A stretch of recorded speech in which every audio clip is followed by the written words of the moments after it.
Warning! As the title of this video implies, this is a video for adults, by an adult. I will be doing the swears. Not because I think it makes me more mature, but because I have no interest in entertaining children or getting this video marked as, quote, for kids. F them kids. If you're in the target demographic for Beyblade, stop watching this and go do your damn homework. Ah, Beyblades. The toy line that dared to ask the question, what if spinning tops were a shonen battle anime, and spun that answer into a legitimate cultural phenomenon that resulted in the complete destruction of bathtubs the world over. To this very day, whenever somebody under the age of 40 makes a metaphorical reference to a spinning top, they'll usually use the term Beyblade specifically. Circular saw blades are just Beyblades of death, and Garen from League of Legends was best known for letting it rip all over the opponent as he would spin to win. I myself have actually been turning over the idea for a few years of a D&D character who is a toy maker that fights with a bladed spinning top, a weapon idea that was more or less entirely inspired by Beyblade. I had to have been about 8 or 9 years old when the original generation hit the shores of America, and I was basically the exact target demographic. I loved Beyblade. I watched the show, I played the video games, and I had a hearty collection of Plastic Generation tops. My favorite was Bump King. It had these crazy fins for attacking and this really cool jack-o'-lantern as a bit beast. Now, I've since heard that Bump King is actually a terrible Bey, but I didn't care then and still don't. This guy rules. Unfortunately though, as I mentioned in my One Piece video, growing up as a boy in a small South Texas town can, be a bit rough. One day you and your friends are all into the same thing, and the next they've decided that the thing you still like is, gay, and nobody wants to be associated with it. Suddenly you've got nobody to blade with, and you lose all the motivation you had to keep collecting. And in my case, your mother will then come in and perform her semi-regular ritual of barging into your room with a plastic bag saying, "Grandma's having another yard sale, so fill this with toys." And you'll find yourself ensuring that in 20 years you'll be surfing eBay and wishing you'd just filled that bag with plushies instead. Am I trauma dumping too much? The point I'm trying to make is that I loved Beyblade when it first came out, but I was torn away from it before the second generation even dropped, and I never really went back to it in my later years. Although I do specifically remember a 4 a.m. Walmart trip in college. When my friends and I were passing by the toy aisle, I saw the shelves full of Beyblades. I thought it would actually be fun to pick up a couple of them and have some battles back at the dorm, but yeah, no, I was the only one there who thought that sounded like fun. It wasn't until many years into my adult life when I was wrist-deep in another game franchise that I was markedly too old for, that being Bakugan, that Beyblade made its way back into my peripheral vision. The playgroup at my LGS had been playing the second-generation Bakugan TCG, which by this point had been steadily losing momentum.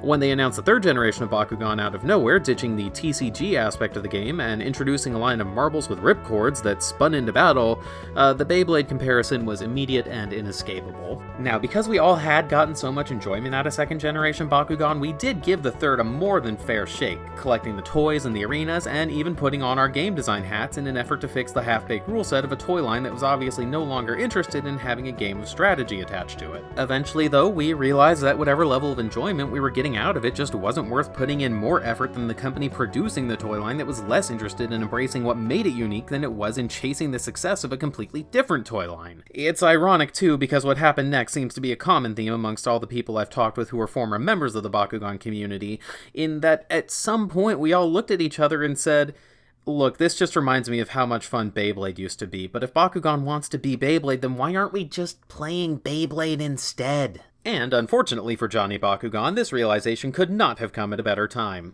You see, it was around then that the previous third generation of Beyblade, that being Beyblade Burst, was coming to an end.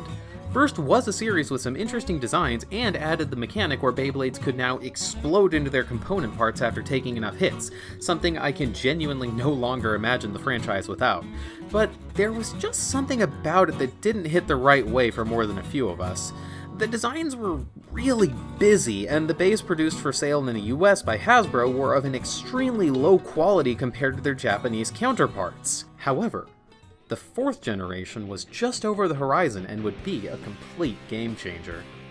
The fourth generation of Beyblade, Beyblade X, would be released in conjunction with the franchise's 25th anniversary. God, I am so old. And would be a synthesis of the elements that had already made Beyblade so successful, with some new magic of its own. From the first generation, we dropped the busy designs and went back to focusing on tight visuals with a sticker in the center that ties it all together.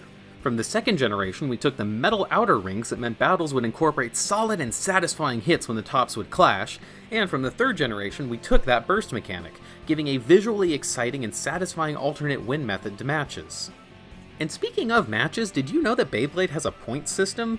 Maybe it was just that I didn't pay a lot of attention during my younger years, where we were just playing to see who wrung out first or stopped spinning, but as it turns out, Beyblade has an organized play system with rules. Just spinning longer than your opponent is worth a single point, knocking them into the pockets of the arena or bursting your opponent's bay is worth 2 points, and knocking them through the extreme zone and out of the arena is worth 3 points. The first player to get 4 points wins a match, and in the formats that our locals are using, you bring 3 bays to your match, with the winner of the full game being the first person to win 2 of 3 rounds. And believe it or not, there's actually a depth of strategy to this game that people unfamiliar with it might find surprising. You see, thanks to X's gimmick, the accelerator rail, your Beyblades will actually catch on the track that lines the arena, using it for occasional speed boosts that can completely destroy your opponent's bay in one hit. However, if you build a part combo that's too aggressive and gains speed too easily, it means that you can actually have your Beyblade grab the rail and accelerate themselves right out of the arena, scoring your opponent an easy 3 points. This has actually happened to my attack-type Keel Shark a number of times, and especially in the smaller Hasbro arena. However, this does not mean that super aggressive builds like that aren't able to be used at all, because launch technique is a huge mitigating skill factor that can make all the difference. If I launch that same Keel Shark flat and rip it with all my might, he is going to immediately hone in on the accelerator rail and try to slingshot himself at the opponent. However, if I launch him at an angle, the tip will cause it to dance around the arena in a flower pattern for a few seconds before grabbing onto the rail and making an attack. This will often give time for the opposing bay to move more towards the center of the arena and be right in the line of fire for an immediate knockout. That is when Keel Shark doesn't actually gain so much speed that it ends up bursting itself from its own impact. Yeah, no, seriously, these little dudes are fast. There are so many pictures online of the damage that has been caused by X-Bays literally going off the rails and like slamming into walls or even slamming into other Beyblades so hard that the metal rings on top of them actually like break. It is crazy. I actually once reached into the arena to grab Keel Shark after the opposing bay had stopped spinning, and the little fucker cracked my nail from that metal ring slamming into it at high speed. It's why when my playgroup was using the imported bays from Japan prior to the American release, we were sure beyond the shadow of a doubt that Hasbro would do what they did for Burst and completely ruin the experience for the Americans with lower quality materials and de-emphasizing speed for the safety of the children. But apparently safety was never a concern for the kids because Hasbro decided to make their bucket stadium. Pro tip, do not buy this. The accelerator rail barely works and the official stadium is covered for a reason. Shit gets crazy in Beyblade land, and the least thing that can happen is like metal chips flying off of these things and going flying. They have hit us in the face before. And yet, somehow, to pretty much everybody's surprise, that quality hit we expected never happened. Instead, the same molds and materials that were being used for Takara Tomy bays were slapped into new packaging for their American releases and then put on shelves completely unmolested, with the exception of the arena. Apparently, people who know more about the toy biz than myself has stated that it's due to American regulations about the amount of retail shelf space that a single product can take up, but for whatever reason, the original full-size Takara Tomy stadiums did not make it overseas when X finally arrived stateside this June. Now, other than the fact that ours is Amogus shaped, the difference might not be immediately apparent to the untrained eye, so let me lay it out for you. The main difference between stadiums is that the Hasbro Stadium is smaller and narrower compared to the Takara Tomy Stadium. While this might seem like a minor factor, it's actually a huge difference maker, as testers quickly came to discover. More specifically, the smaller and narrower shape meant that extremely aggressive attack type builds like the Keel Shark one I mentioned earlier had an easier time knocking themselves out after grabbing the accelerator rail. With that said, here's why I don't think that the American arena is necessarily a bad thing. I come from an entire lifetime of playing trading card games. They are my preferred poison, and if there is one thing I know, it's that TCG players love alternative formats. Because the Hasbro Stadium doesn't necessarily use lower quality materials, it is still functional as a competitive arena.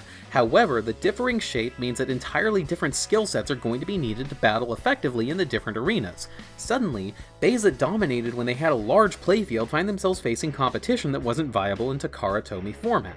It means that the same launch techniques that were effective in the TT arena may not be as effective in this one, where improper use of speed can lead to more self-KOs. Obviously, bays like Leon Claw and Rhino Horn are going going to have their work cut out for them against the holy trinity of Wizard Rod, Phoenix Wing, and Dranbuster, but with enough Blader spirit, anything is possible.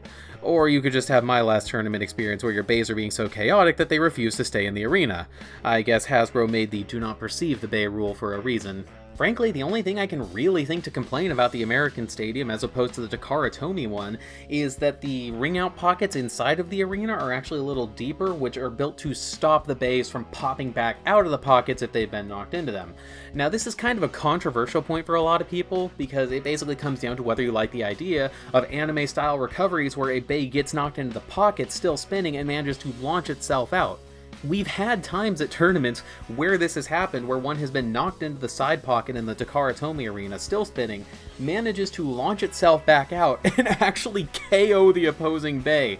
It is absolutely crazy, and I don't see how anybody could ever think that that would be anything other than the hypest shit ever. It is so cool. With all that said, the surprising worldwide popularity of Beyblade X within its first year before it even officially made its way outside of Japan has more or less led to the Takara Tomy Stadium being considered the standard stadium.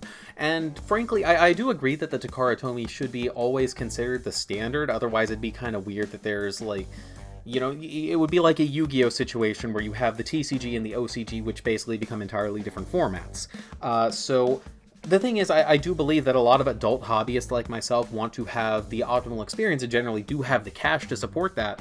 So I will say that you definitely should at least get somebody in your play group should have at least one Takara Tomy Stadium. But do not discount the Hasbro Stadium. I think there is a very important place for the both of them, and I would actually love if, like, worldwide tournament organizers began to organize tournaments that were specifically for Takara format and Hasbro format. Just putting that out there, universe. I think there's cool potential there.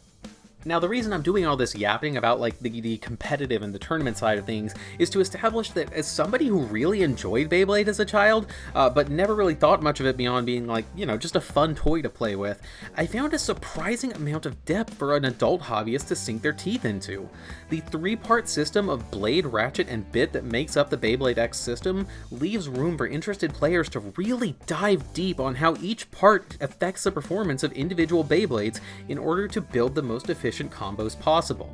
A different bit will drastically affect the performance of the exact same blade and lead to entirely different outcomes, with the height and contact points of the ratchet affecting weight distribution and whether you build will be more successful at defensive or offensive tactics. Take for example my aforementioned Keel Shark, a bay with aggressive contact points that was made for attack type strategies. This thing is a beast. It hits hard and it hits fast, so much so that it is just as likely to be its own downfall if launched carelessly. As a result, I use a 560 ratchet, meaning that it is 6mm high with 5 contact points. As of writing, 6mm is the lowest ratchet height, and being this low to the ground means that attack types have an easier time hitting the contact points of opposing bays and increasing the likelihood of burst KOs. However, Shark also has notoriously low stamina, often spinning out quickly if it misses its initial attacks. As a result, I tried using a Tabor bit for a while that would allow for a higher stamina and giving the Shark a better fighting chance when it misses those initial attacks. However, I found in practice that the trade-off that came from having a higher stability just wasn't worth the loss in attack power, so before my last tournament I switched to a Rush bit, which is a more flat bit with higher teeth and results in a more aggressive playstyle. Instantly, I noticed that Shark was performing much better, winning most of the battles that he was in. What I had learned was that for Keel Shark in particular, focusing on honing the attack power of the bay was more important than trying to give it a chance at an alternative victory condition if it failed its primary. And this noticeable difference in results was all due to me better learning how the different parts interact to form a single game piece. The nuance behind how the system works is genuinely impressive and results in a game with a much higher degree of skill than I ever could have expected, and it seems like I'm not the only one who noticed. With the launch of X, I have seen a large number of adult hobbyists trying the game out and finding a satisfying form of competition as well as just a fun item to collect. Beyblade tournaments organized by adult players have been cropping up all over the world, and with good reason. It is an incredibly enjoyable game with an almost universally simple appeal. It's enjoyable to build a colorful metal top with a cool monster on it and have it do battle against an opponent's build at high speeds. They're also just a really great fidget toy. The way that X bays are built to come apart in 3 clean sections means that they're great to just disassemble and click back together when you need something for your hands to do. It's why I typically keep a couple of bays on my desk at all times, and honestly I'd say that's worth the price of admission for that alone. Oh, also for the millennials and zoomers alike, a number of classic bays are being remade for X, including Dronzer, Drigger, and the upcoming Storm Pegasus. It's being called the X-Over project, which I think is actually pronounced crossover, but fuck you, if you're putting an X, I'm calling it X-Over. So I say give them your filthy nostalgia dollars like I did and demand that we get a new Bump King. So, let's say that all this yapping has managed to get you on board and you're ready to jump into the hobby. Where do you begin? Well, as I mentioned, X recently launched in the US, so odds are good that you'll finally be able to get the product at your local Walmart or Target. If you're looking to kickstart a playgroup, then you're gonna need to be the one to buy the starter set most likely. It's a bit pricey at $50, but it comes with 2 bays and the Beyblade X Stadium, which the Stadium makes Beyblade X. Like, just putting the tops in like a salad bowl or something like that is not going to give you the same experience because of the accelerator rail. And do not buy the cheap plastic green bucket. It has been tested and proven to be garbage. You will get what you paid for. Now, if you are the designated starter set buyer of your local playgroup, you will notice that your Stadium has come with 2 of what are deemed proto-launchers. Here's what you should do with those. Launch those motherfuckers into the trash and get yourself a big boy launcher. Yes, this genuinely makes a world of difference, and not just because you have big meaty claws. The Winder launcher, as it's known, is the standard because it is built with resistance that makes the tops hit higher speeds when they launch compared to these cheap plastic baby launchers. Alternatively, you can grab the Soar Phoenix pack because it comes with both a highly competitive bay and a string launcher, which offers that same degree of resistance and quality as the Winder launcher, but in the form of a retractable string for those who don't want to bother with ripcords. Both launcher types offer advantages and disadvantages, and frankly, if you're going to be using the Hasbro Stadium, then a string launcher is probably better because it's going to teach you a little more control instead of just ripping it as hard as you can. But the important part is that you immediately upgrade from the proto launchers whatever you do, because if you play with the proto launchers, you're gonna have a bad time. And I'm not just saying that because I almost took my finger off trying to use the damn things once. As for further recommendations, I'll put a link in the description to an excellent video from Zeonic Blader that outlines what the best purchases you could make to get into the game right now are. The video is great as a quick reference, but the real meat is in the depth of knowledge on offer as Zeonic goes into detail about what makes each of these recommendations worth the purchase. And if that's not enough, then just grab what looks cool to you. At the end of the day, Beyblade was always just about having cool looking tops do anime fights, and that's what will always be most important. So with all that said, I'm gonna go back to doing my daily launch practices so I can be the ultimate Beyblader that I was born to be. So to my fellow growth challenge adults who are wondering if it's worth getting into a game whose target audience is children, I offer a hearty yes. Beyblade X is way more fun than you'd probably expect, and I think if you just play a few rounds for yourself, you'd agree. And if anybody tries to tell you that adults shouldn't be playing with a toy that's made for children, hand them a launcher and tell them to meet you on the fields of battle. And that's where we're going to leave it for now, so if you enjoyed what I had to say, consider leaving a like and subscribing to the channel. We talk about all sorts of garbage on Powerfully Pointless, from comics to games to horror and everything in between. In fact, why not check out my last video on why I think a lot of those old creepypastas are still worth your time. Actually, was there ever a Beyblade creepypasta? I know there was like a bunch of Pokemon ones, and I mean generally like pop culture things tended to have creepypasta written about them at some point or another. I wonder how a Beyblade one would even work. Well, either way, let me know in the comments what your favorite Beyblade is, and just remember that this has been a Powerfully Pointless video. But I hope you enjoyed it anyways. Let it rip!